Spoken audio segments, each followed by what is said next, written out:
warahmatullahi wabarakatuh. Tabikbur. Selamat pagi anak-anak, semangat selalu. Jadilah mutiara di dalam dasar lautan dan jadi penerang di dalam dunia. Nah anak-anak, kemarin kita sudah belajar KD berapa? 3.6. Nah sekarang minggu ini kita akan melanjutkan yaitu KD 3.7, yaitu mengenai menginterpretasi bagaimana caranya kita menilai hikayat daripada nilai-nilai dan isi dari cerita rakyat yang sifatnya turun-menurun. Nah anak-anak, sebelum Ibu lanjutkan materi, terlebih dahulu Ibu akan mengenalkan diri Ibu dulu. Nama Ibu, Bu Susarti atau dipanggil Bu Sarti. Nah, Ibu mengajar bahasa Indonesia di kelas 10. Anak-anak sekalian, sebelum kita mempelajari tentang apa sih pengertian hikayat, kita terlebih dahulu mengetahui apa sih tujuan kita mempelajari ini gitu ya.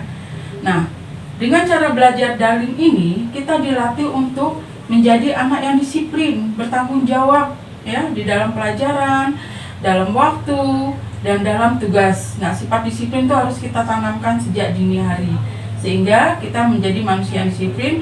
Insya Allah masa depan kita tetap ceria dunia dan akhirat. Nah, sebelum kita masuki, Ibu akan menjelaskan satu persatu, yaitu apa pengertian hikayat itu. Kita sudah tahu kan, waktu kita masih TK dulu sering didongengin oleh orang tua kita, tapi kita tidak tahu apa itu gitu, hanya cerita saja. Nah, sekarang Ibu jelaskan, hikayat itu cerita narasi yang sifatnya prosa lama, yang sifatnya turun-menurun diceritakan dan tidak ada perubahannya. Cuman di sini ada beberapa yang ciri-ciri hikayat yang tidak mungkin kita ketahui. Umpamanya pertama, ciri-ciri hikayat pertama apa? Kemustahilan. Kan nggak mungkin bayi yang baru lahir bisa langsung mecahin genteng atau bisa terbang. Nah, tapi di hikayat ini akan ada cerita seperti itu. Itulah dikatakan dengan kemustahilan gitu loh, yang tidak dapat kita masuk di akal kita. Kedua, kesaktian. Nah, kesaktian itu umpamanya kesaktian ini adalah bahwa orang tersebut atau pangeran tersebut memiliki kesaktian yang luar biasa. Dia bisa bicara dengan makhluk halus, bisa berkomunikasi, dan dia bisa menegakkan suatu keadilan dengan dibantukan oleh hal-hal yang tidak bisa dilihat mata gitu. Nah, kemudian anonim. Kenapa dia anonim? Tidak ada nama pengarang, karena cerita itu sifatnya turun-menurun dan disampaikan secara lisan gitu. Istana sentris. Istana sentris adalah menceritakan tentang yang hanya ada kehidupan di istana saja, ya. Kalaupun di hutan rimba, tapi yang ada di istana. Jadi sifatnya kerajaan, ratu, pangeran gitu. Tidak ada cerita yang di luar sana. Kemudian alur berbingkai ini maksudnya di dalam suatu cerita itu dia menceritakan suatu peran itu, ya. Tetapi dalam cerita itu nanti dia terus menceritakan lagi masa lalu lagi gitu. Jadi itulah yang dikatakan alur berbingkai, dari cerita menceritakan gitu loh, ya anak-anak. Ya, selanjutnya unsur-unsur intrinsik hikayat ada 7. Yang pertama tema. Ibu rasa kalian sudah tahu ya, dimaksud tema adalah inti permasalahan persoalan di dalam suatu cerita tersebut.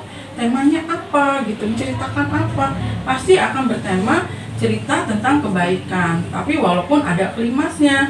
Nah, di klimaks itulah yang akan mengangkat suatu cerita itu menarik, yang berakhir nanti ya mungkin dengan kebaikan, dengan kejahatan, atau dengan kematian.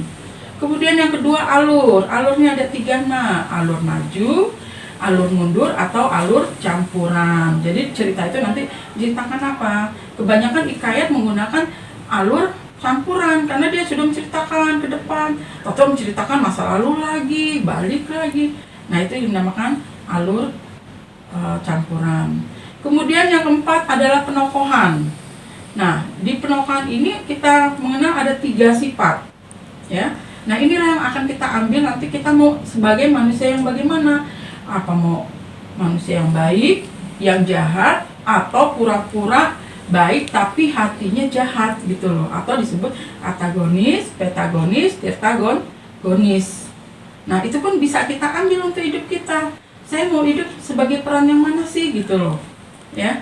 Tapi kalau bisa ya berperan baik. Jangan yang antagonis, seakan-akan baik tapi dibaliknya timbul suatu kejahatan. Itu tidak baik ya nak. Nah kemudian gaya bahasa. Memang di hikayat ini banyak sekali menggunakan gaya bahasa. Kenapa dia banyak menggunakan gaya bahasa? Karena untuk memperindah daripada suatu cerita tersebut. Umpamanya, pangeran bangun dari perpaduannya, matahari tenggelam, singgahlah di gubuk deritaku.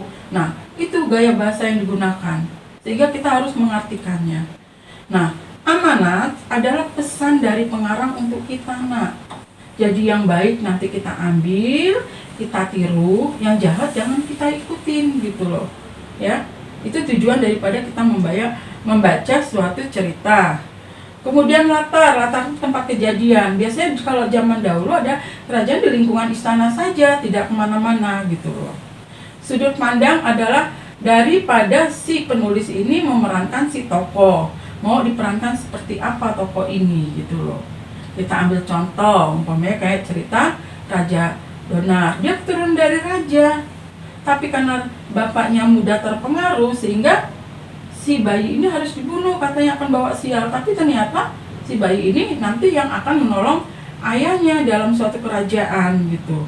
Nah ini si pengarang ini pintar mengolahnya cerita ini supaya cerita itu menarik, tegang, sadis, menangis ya, dan berakhir nanti dengan suatu kebahagiaan. Nah bagaimana Nana, masih ada yang tidak jelas dari penjelasan Ibu?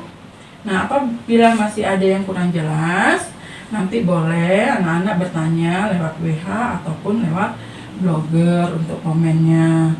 Nah inilah pelajaran yang hari ini Ibu sampaikan, dan mungkin minggu depan akan kita lanjutkan dengan unsur intrinsik atau unsur yang ada dari luar, dan nanti akan Ibu contohkan satu buah contoh hikayat sehingga bisa kita praktekkan dalam kehidupan kita sehari-hari. Sebenarnya gaya hidup dalam cerita hikayat ini bisa kita terapkan di dalam kehidupan kita sehari-hari. Itu saja nak materi dari Ibu. Apabila ada salah Ibu minta maaf, dan pada Allah Ibu minta ampun. Dan kalian tetap semangat. Ingatlah, jangan lupa selalu pakai masker, cuci tangan, kemudian kalian jaga jarak. Nah itu kita menghindari daripada COVID. Dan jangan lupa sholat wajib dilaksanakan, kemudian sholat sunnah. Semoga ilmu yang kalian dapat akan menjadi berkah untuk dunia dan akhirat. Itu saja pesan Ibu untuk kalian. Jadilah generasi penerus yang penuh semangat. Wassalamualaikum warahmatullahi wabarakatuh.